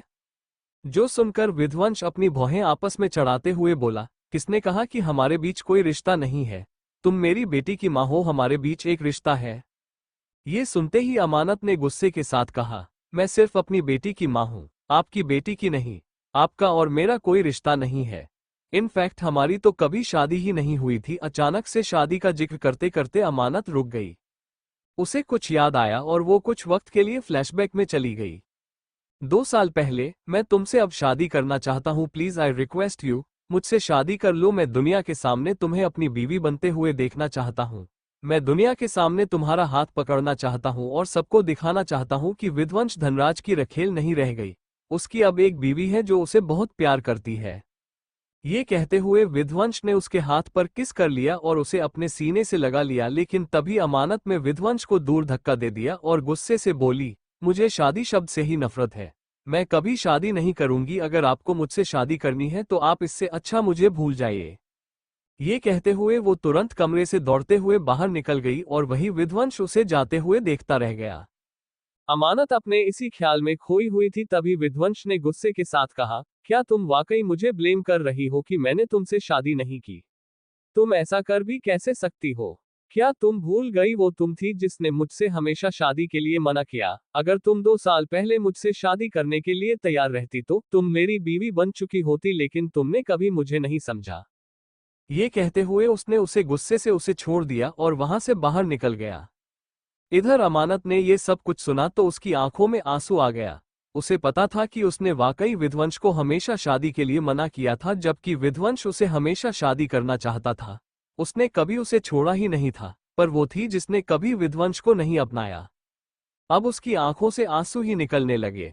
उसने अपने आप को अपनी बाहों में समेट लिया और बोली, शायद कहीं ना कहीं इसमें मेरी भी गलती थी। मैं इस तरह से कैसे मिस्टर विध्वंस पर इल्जाम लगा सकती हूँ? कैसे उन्होंने मुझसे शादी नहीं की, जबकि वो तो हमेशा से मुझसे शादी करना चाहते थे। वो मैं थी जो हमेशा से मना कर दिया रही थी। मुझे ऐसा नहीं करना चाहिए था। मैं ऐसा नहीं कर सकती। मैं बिल्कुल भी उनसे शादी के बारे में नहीं कह सकती और ना ही उन पर कोई इल्जाम लगा सकती हूँ। ये मेरी जिंदगी है और मैंने अपनी जिंदगी खुद ऐसी बनाई है। ये कहते हुए उसने अपने आंसू को साफ किया और वो बेड की तरफ आए। इस वक्त पीहू गहरी नींद में सो रही थी। वो पीहू के पास आई और प्यार से उसके बालों में सहलाते हुए बोले, बेबी आप फिक्र मत करो। माँ हमेशा आपसे प्यार करेगी। वो कभी आपको खुद से दूर नहीं करेगी और जो मेरे साथ हुआ बचपन से लेकर आज तक, मैं वो कभी आपके साथ नहीं होने दूंगी। ये कहते हुए उसने उसके माथे पर किस किया और उसे अपनी बाहों में भरकर सो गई। इधर दूसरी तरफ जैसे ही विराज ने ये बात कही, अचानक से कृतिका के चेहरे पर पसीने आ गए। वहीं कृतिका के डैड ने गुस्से के साथ कृतिका को देखकर कहा, ये मैं क्या सुन रहा हूँ कृतिका, क्या तुम हो इसकी और इसके बीवी के बीच में डिवोर्स होने की वजह? ये सुनकर कृतिका ने गुस्से के साथ विराट को देखा और धीरे से बोली, विराज क्या तुम पागल हो गए हो? जो मेरे डैड से ये सब क्या बकवास बातें कह रहे हो? इस तरह से तो मैं फंस जाऊंगी। इसके जवाब में विराज ने कहा, मैं कुछ गलत नहीं कह रहा हूँ, वो तुम ही थी जिसने मेरे कान भरे थे कि मैं अपनी बीवी को उसे विध्वंस धनराज के पास भेज दूं और उन सब की वजह से ही आज मेरा उससे डिवोर्स हुआ और वो इस तरह मुझसे दूर चली गई। अगर तुमने ऐसा नहीं किया होता तो शायद मैं कभी ऐसा ना करता और आज वो जिंदा मेरे पास होते। विराज की ये सारी बातें सुनकर कृतिका शॉक हो गई। उसे यकीन नहीं हुआ कि विराज जैसा इंसान उस पर ऐसे इल्जाम लगा रहा था, जबकि उसने तो विराज को अपनी जवानी के इतने साल दे दिए। वो सब कुछ करती थी जो विराज उससे करवाता था और अब विराज उसे ऐसे कह रहा था जैसे कि उसने दुनिया की सबसे बड़ी गलती कर दी हो। उसने गुस्से के साथ कहा, विराज अगर मैं तुम्हें इतनी गलत लग रही हूं तो क्या तुम कोई दूध पीते बच्चे थे जो तुम्हें उसे वक्त समझ नहीं आया कि तुम अपनी बीवी के साथ क्या कर रहे हो? माना मैंने तुम्हें भड़काया लेकिन तुम तो समझदार थे ना, तुम तो एक बिजनेसमैन थे। तुम्हें तो अक्ल होनी चाहिए कि तुम अपनी बीवी को किसी गैर मर्द के पास सोने के लिए भेज कैसे सकते हो? वो भी सिर्फ और सिर्फ एक दिन के लिए। दुनिया का कोई भी पति ऐसा नहीं करेगा जैसा तुमने किया था। इसके जवाब में कृतिका के डैड ने भी कहा, हाँ मेरी बेटी बिल्कुल ठीक कह रही है। तुमने जब अपनी पहली बीवी को एक दिन के लिए किसी दूसरे मर्द के पास भेज दिया तब तो तुम मेरी बेटी को भी किसी मामले में एक दिन के लिए दूसरे मर्द के पास भेज सकते हो। नहीं नहीं, मैं इस तरह से ये रिस्क नहीं ले सकता। मैं अभी के अभी तुम्हारा मेरी बेटी से रिश्ता तोड़ रहा हूँ। तुम मेरी बेटी से दूर हो जाओ, उसके पास भी आने की कोशिश मत करना, वरना मुझसे बुरा कोई नहीं होगा। उसी के साथ उन्होंने कृतिका के हाथ को पकड़ा और उसे जबरदस्ती वहां से लेकर निकल गए। इधर विराज ने उनके जाते ही गुस्से से टेबल पर अपने हाथ पटका और दांत पीसकर बोला, जाइए जाइए, मुझे भी आपकी बेटी से शादी करने का कोई शौक नहीं था। वो तो आपकी बेटी थी जो खुद मेरे गले पड़ी हुई थी। अच्छा हुआ कि आप उसे लेकर चले गए। वैसे भी मुझे उससे अब नफरत होती है, मेरे दिल में उसके लिए कोई प्यार नहीं रहेगा। जब से मुझे इसकी असलियत के बारे में पता चला है तब से मैं इस नफरत करने लगा हूँ। इससे अच्छा कि आप इसे हमेशा के लिए मुझसे दूर ही लेकर चले जाइए। ये कहते हुए वो गुस्से से चिल्लाने लगा तो आसपास के मौजूद लोग उसे देखने लगे। तभी मैनेजर जल्दबाजी के साथ आते हुए बोला, सर अगर जो भी बहस करनी है आप बाहर जाकर कर लीजिए, यहाँ बाकी सारे कस्टमर डिस्टर्ब हो रहे हैं। ये सुनकर विराज गुस्से के साथ वहां से चला गया। इधर दूसरी तरफ धनराज पैलेस में इस वक्त वहां डॉक्टर आए हुए थे और वो पुरोहित जी का चेकअप कर रहे थे।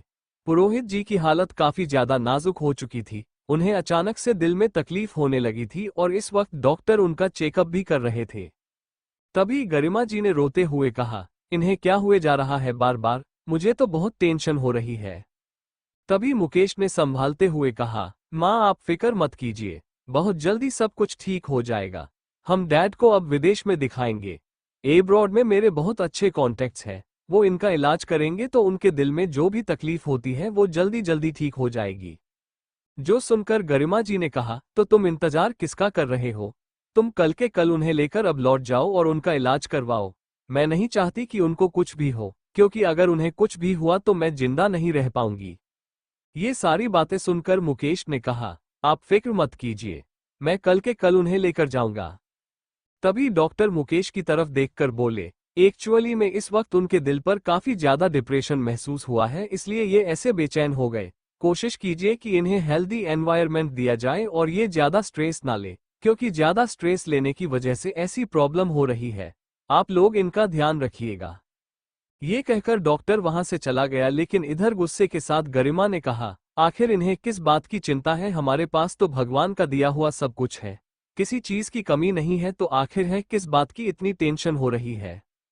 ये इस तरह से खुद के ऊपर प्रेशर ले रहे हैं। कभी इसके जवाब में मुकेश ने कहा, विध्वंस की शादी की टेंशन है इन्हें, इतनी उम्र हो गई है लेकिन अभी तक उसने शादी नहीं की। अगर उसने शादी की होती तो अब तक उसका एक बच्चा भी होता, लेकिन वो अभी तक कुंवारा है और शायद इसी बात की तकलीफ हो रही है डैड को।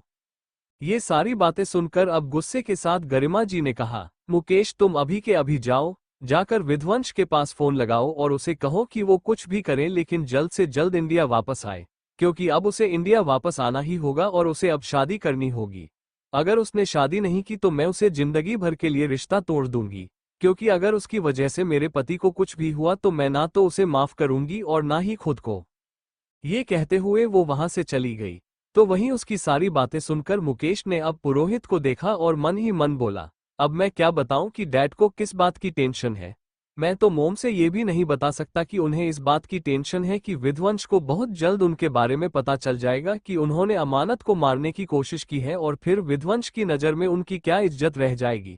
यही सारी बातें सोच सोचकर वो बहुत ज्यादा परेशान है, लेकिन अभी के लिए मैं कुछ भी नहीं बता सकता क्योंकि अभी मुझे भी खुद सोचना है। ये कहते हुए वो भी वहां से बाहर जाने लगे, लेकिन तभी करीना ने उसे टोकते हुए कहा, क्या आप वाकई विध्वंस को बुलाने जा रहे हैं? क्या आपको लगता है कि वो शादी करेगा? लेकिन सच कहूं तो मुझे नहीं लगता कि वो अभी भी उस लड़की को भूल पाया है। पहले ही उस लड़की को मरे हुए 2 साल हो गए, पर विध्वंस के दिल में आज भी वो लड़की जिंदा है। अगर डैड ने 2 साल पहले ही उसकी शादी और अमानत से करवा दी होती तो आज विध्वंस की ऐसी हालत ना होती और ना ही डैड की ऐसी हालत होती। शायद अब तक तो इनका पोता होता है या पर पोती भी उनके गोद में खेल रहे होते। उसकी ये सारी बातें सुनकर गुस्से के साथ मुकेश ने कहा, तुम अपना मुंह बंद रखोगी? तुम्हें पता है कि हम धनराज की है, हम किसी भी लड़की के साथ विध्वंस की शादी नहीं करवा सकते और वो अमानत थी। बेशक से वो अच्छे खानदान की थी, लेकिन इसके पहले वो शादीशुदा थी और डैड इस बात को कभी एक्सेप्ट नहीं कर सकते कि विध्वंस की शादी एक शादीशुदा लड़की के साथ होए। ये सुनकर करीना ने गुस्से के साथ कहा, लेकिन इसमें बुराई ही क्या है? अगर वो शादीशुदा थी तो उसका डिवोर्स भी तो हो गया था ना।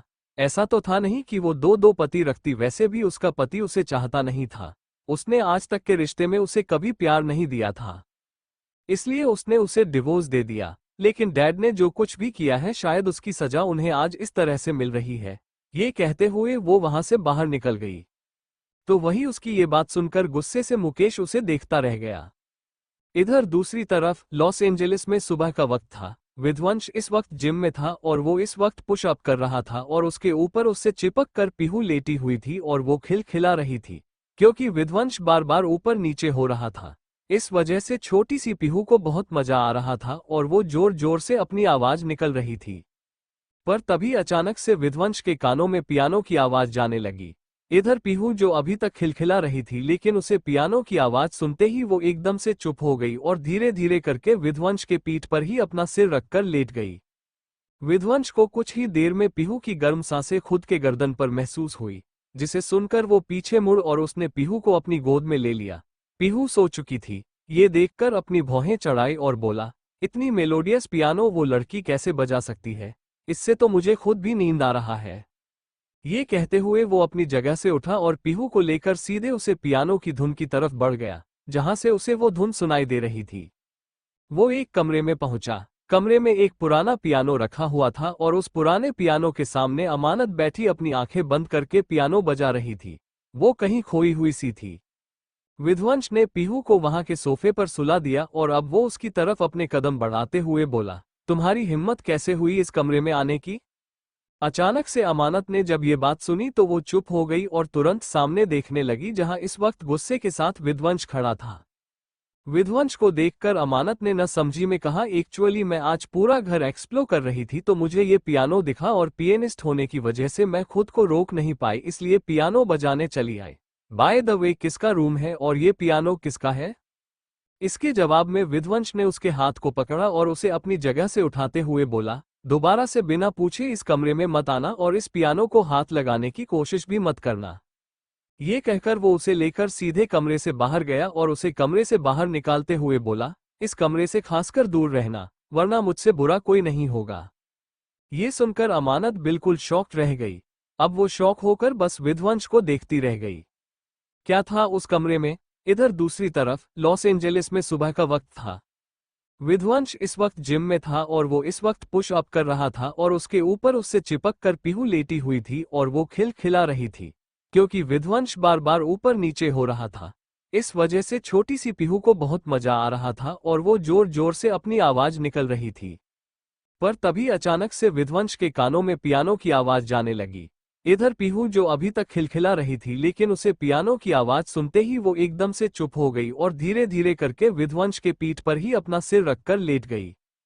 विध्वंस को कुछ ही देर में पीहू की गर्म सांसें खुद के गर्दन पर महसूस हुई, जिसे सुनकर वो पीछे मुड़ और उसने पीहू को अपनी गोद में ले लिया। पीहू सो चुकी थी, ये देखकर अपनी भौहें चढ़ाई और बोला, इतनी मेलोडियस पियानो वो लड़की कैसे बजा सकती है? इससे तो मुझे खुद भी नींद आ रहा है। ये कहते हुए वो अपनी जगह से उठा और पीहू को लेकर सीधे उसे पियानो की धुन की तरफ बढ़ गया, जहां से उसे वो धुन सुनाई दे रही थी। वो एक कमरे में पहुंचा। कमरे में एक पुराना पियानो रखा हुआ था और उस पुराने पियानो के सामने अमानत बैठी अपनी आंखें बंद करके पियानो बजा रही थी।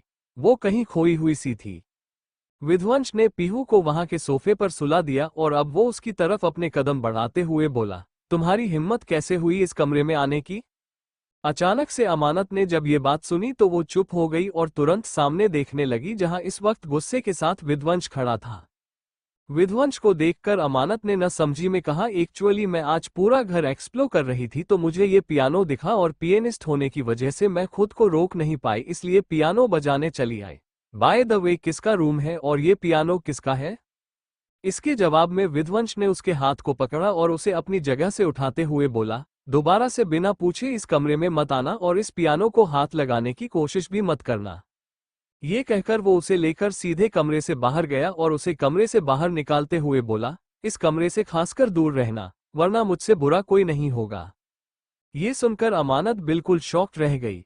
अब वो शॉक होकर बस विध्वंस को देखती रह गई। एक पल के लिए अमानत को कुछ समझ नहीं आया और वो नासमझी में विध्वंस को देखते हुए बोली, क्या हुआ मिस्टर विध्वंस? मैं तो बस पियानो को ही बजा रही थी।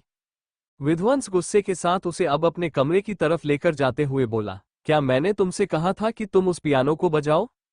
अमानत को विध्वंस के गुस्से का मतलब समझ ही नहीं आ रहा था। उसने फिर से नासमझी में कहा, लेकिन मैंने तो सिर्फ सिंपल सा पियानो बजाया है और पियानो बजाना मेरा शौक है, इसलिए मैंने जब पियानो को देखा तो खुद को कंट्रोल नहीं कर पाए। ये सुन विध्वंस ने गुस्से के साथ कहा, लेकिन आइंदा से तुम मेरे सामने पियानो नहीं बजाओ और खासकर वो पियानो तो बिल्कुल भी नहीं। मुझे तुम्हारा पियानो बजाना बिल्कुल पसंद नहीं है और तुम अपनी ये हॉबी जल्द से जल्द छोड़ दो, इसीलिए मैंने उस सो कॉल्ड स्कूल से तुम्हें निकलवाया था। ये सुनते ही अब अमानत शौक थी। उसे इस बात का बिल्कुल भी अंदाजा नहीं था कि इस वजह से विध्वंस ने उसके साथ ऐसा किया था। उसने दूसरे पल गुस्से के साथ कहा, तो आपको पियानो पसंद नहीं है इसलिए आपने मुझे स्कूल में पढ़ाने नहीं दिया? आप ऐसा कैसे कर सकते हैं मिस्टर विध्वंस? मैंने कभी नहीं सोचा था कि आप इतने पत्थर दिल होंगे और वैसे भी मैं आपकी बात क्यों मानूं? आपको चाहे जो पसंद हो या ना हो मुझे उससे फर्क नहीं पड़ता। मुझे इतना पता है कि मुझे पियानो बजाना पसंद है और मैं पियानो बजाऊंगी, समझे आप? ये कहकर उसने खुद को विध्वंस से दूर कर दिया और गुस्से से अपने कमरे की तरफ चली गई। तो वहीं विध्वंस उसे जाते देख बोला, तुम ऐसा कुछ भी नहीं कर सकती और खासकर मेरे खिलाफ जाकर तो कुछ भी नहीं। ये कहते हुए वो भी गुस्से से अपने कमरे की तरफ बढ़ गया। कुछ देर बाद डाइनिंग एरिया का माहौल काफी शांत था, लेकिन पीहू की क्यूट क्यूट आवाज वहां गूंज रही थी। इस वक्त पीहू अपने हाथ से विध्वंस को खिलाने की कोशिश कर रही थी। उसके छोटे से हाथ को विध्वंस बार बार पकड़ रहा था, लेकिन पीहू ये देखकर खिलखिलाकर हंस देती और फिर से विध्वंस को अपने हाथ से खिलाने की कोशिश करती। विध्वंस काफी खामोश था। इधर अमानत विध्वंस को नोटिस कर रही थी। उसने मन ही मन कहा, इस तरह से तो ये अपनी बेटी के साथ बहुत ज्यादा खेलते हैं, लेकिन अभी इन्हें क्या हो गया? ये इतने चुप चुप क्यों है? सुबह से मैं देख रही हूँ, जब से उस पियानो वाले रूम से मैं वापस आई हूँ तब से मिस्टर विध्वंस का बिहेव बदल गया है। पता नहीं उस पियानो के रूम में ऐसा क्या था जो वो मुझे इस तरह से मना कर रहे थे वहां जाने से। ये सब कुछ कह रही थी कि तभी विध्वंस पीहू को अपने गोद में लेकर उठते हुए बोला, मैं ऑफिस जा रहा हूँ, मेरी बेटी का ख्याल रखना। कहते हुए उसने पीहू के माथे पर किस किया और उसे अमानत की गोद में देते हुए बोला, डैडी ऑफिस से जल्दी वापस आ जाएंगे, फिर वो प्रिंसेस के साथ खेलेंगे, ओके? ये सुनते ही पीहू खिलखिलाकर अपना सर हाँ मिला दिया और फिर विध्वंस वहां से बिना अमानत को देखे निकल गया। इधर अमानत जब विध्वंस को खुद को ऐसे इग्नोर करते जाते हुए देखा तो अब उसका दिमाग और भी ज्यादा खराब हो गया, क्योंकि विध्वंस ऐसा बिल्कुल भी नहीं करता था और जब से वो उसे वापस मिला था तब से तो वो उसे हर तरह से परेशान करने की कोशिश करता था और जब वो ऑफिस जाता तो वो जबरदस्ती उसे किस करके जाता था, लेकिन आज फिर विध्वंस ने उसकी तरफ देखा भी नहीं था। ये देखकर अब अमानत ने नासमझी में कहा, आखिर हुआ क्या मिस्टर विध्वंस को? मैंने बहुत बड़ी गलती कर दी हो, मुझे टेंशन हो रही है। तभी पीहू अमानत के गोद में कसमसाने लगी। ये देखकर अमानत ने फिर उसे अपने सीने से लगाते हुए कहा, आपके सोने का वक्त हो गया है, आप सो जाओ। ये कहते हुए वो उसे लेकर रूम की तरफ जाने लगी, लेकिन जब वो रूम की तरफ गुजर रही थी तो उसकी नज़र फिर से उस कमरे पर चली गई। उस कमरे को देखकर अमानत ने वापस से खुद से कहा, पता नहीं क्यों पर मुझे ऐसा लग रहा है जैसे वो कमरा मुझे बुला रहा है। मैं वहां जाना चाहती हूँ और एक बार वहां एक्सप्लोर करना चाहती हूँ, क्योंकि जब मैं सुबह गई थी तो मैं सिर्फ पियानो बजाकर वापस आ गई थी, लेकिन मुझे ऐसा लग रहा है जैसे कुछ ना कुछ तो उस कमरे में ऐसा है जो मिस्टर विध्वंस मुझसे छुपा रहे हैं। आखिर ऐसा क्या हो सकता है? ये सब सोचते हुए वो अपने कमरे में आई। उसने पीहू को बेड पर सुला दिया और उसके माथे पर किस करते हुए बोली, अब आप आराम से सो जाओ, मम्मा काम करने जा रही है। ये कहकर उसने उसे ब्लैंकेट से भी कवर कर दिया और वहां से बाहर निकल गई। वो अब सीधे उस रूम के बाहर आकर खड़ी हो गई और उस रूम को देखकर बोली, मुझे ऐसा लग रहा है कि मुझे रूम में अब चले जाना चाहिए, क्योंकि मैं जब तक इस रूम में नहीं जाऊंगी तब तक मेरा दिल नहीं मानेगा। ये कहते हुए उसने दरवाजे के हैंडल को पकड़ लिया और वो जैसे उसे खोलने को हुई, दरवाजा लॉक था। लॉक देखकर अमानत ने हैरानी के साथ कहा, पर सुबह तो लॉक नहीं था, फिर अभी क्यों लॉक हो गया, कैसे हो सकता है? ये कहते हुए बहुत दरवाजा को खोलने की कोशिश करने लगी, लेकिन उसका कोई फायदा नहीं था क्योंकि दरवाजा अच्छी तरीके से लॉक था।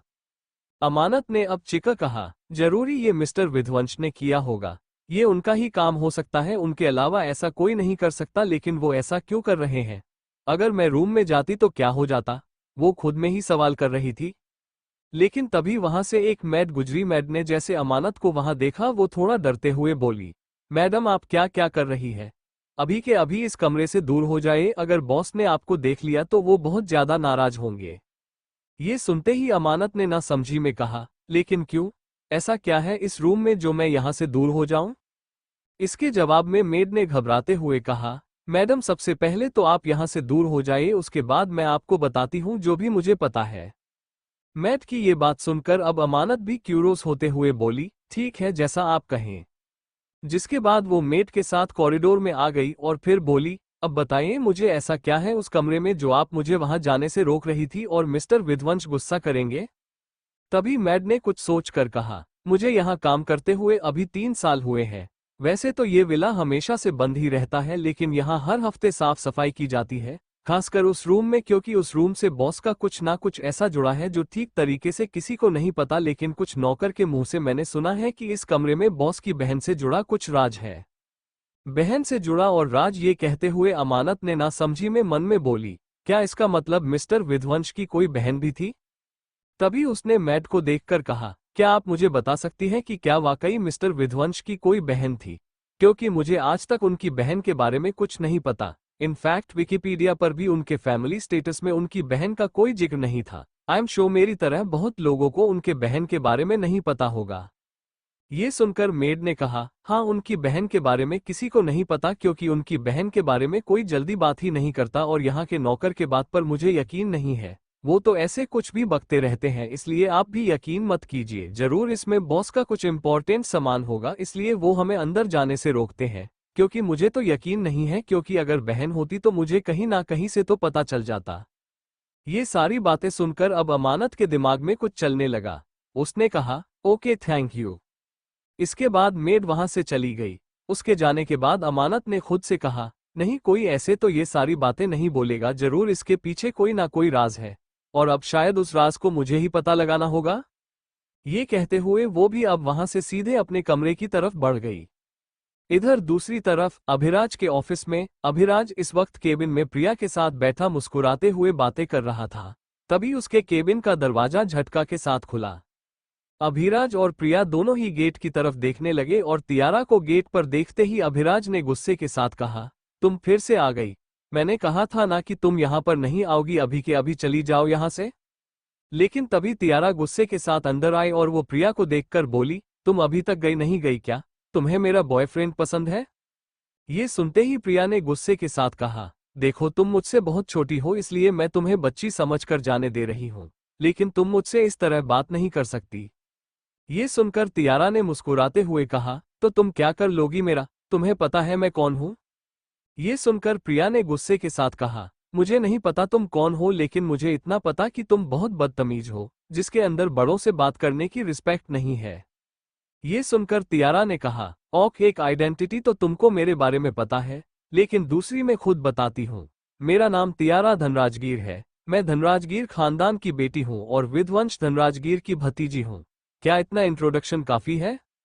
विध्वंस धनराजगीर का नाम सुनते ही अचानक से प्रिया का चेहरा पीला पड़ गया और वो शौक होकर बोली, व्हाट, क्या तुम विध्वंस धनराजगीर की भतीजी हो?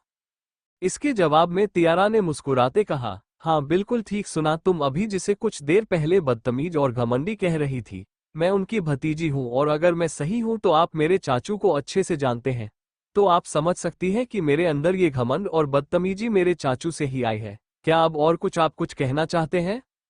ये सुनकर प्रिया ने डरते हुए अभिराज से कहा, अभिराज, तुमने मुझे पहले क्यों नहीं बताया कि ये विध्वंस धनराजगीर की भतीजी है? अगर तुमने मुझे पहले बताया होता तो मैं कभी इससे रूड वे में बात ना करती। तुम्हें पता है ना कि अगर उसे गलती से भी पता चला तो मेरे साथ क्या हो सकता है? ये सुनकर अभिराज ने गुस्से के साथ कहा, तुम इतना डर क्यों रही हो? वो कुछ नहीं करेगा, और जहां बात रहे इसकी तो ये अभी इमेच्योर है। विध्वंस इसकी बातों पर ध्यान नहीं देगा। इसके जवाब में तियारा ने कहा, आप गलतफहमी में हैं। अगर मैंने गलती से भी अपने चाचू के सामने रो दिया तब वो ना तो आपको छोड़ेंगे और ना ही आपकी ये नई नवेली गर्लफ्रेंड को। उसकी धमकी को सुनकर अब अभिराज ने गुस्से के साथ कहा, तो तुम मुझे अपने चाचू की धमकी दे रहे हो यहाँ पर आकर? तुम्हें पता है ना कि तुम कौन हो मेरी और मैं कौन हूँ तुम्हारा? ये सुनते ही तियारा ने गुस्से के साथ कहा, आप कोई नहीं है मेरे। अभी तक मुझे लग रहा था कि आप मुझे मनाने के लिए मेरे पास आएंगे, लेकिन आप तो यहाँ इस प्रिया के साथ मस्ती मजाक कर रहे हैं। मुझे आपसे कोई लेना देना नहीं है, मैं अभी इसी वक्त आपसे ब्रेकअप कर रही हूँ। ब्रेकअप का नाम सुनते ही अभिराज शॉक हो गया। Thank you for listening. मुझे उम्मीद है आपको ये स्टोरी पसंद आई होगी। अगर आपको पसंद आए है तो प्लीज लाइक और कमेंट करना ना भूलें और मोर स्टोरीज के लिए सब्सक्राइब करें। मिलते हैं नेक्स्ट वीडियो में।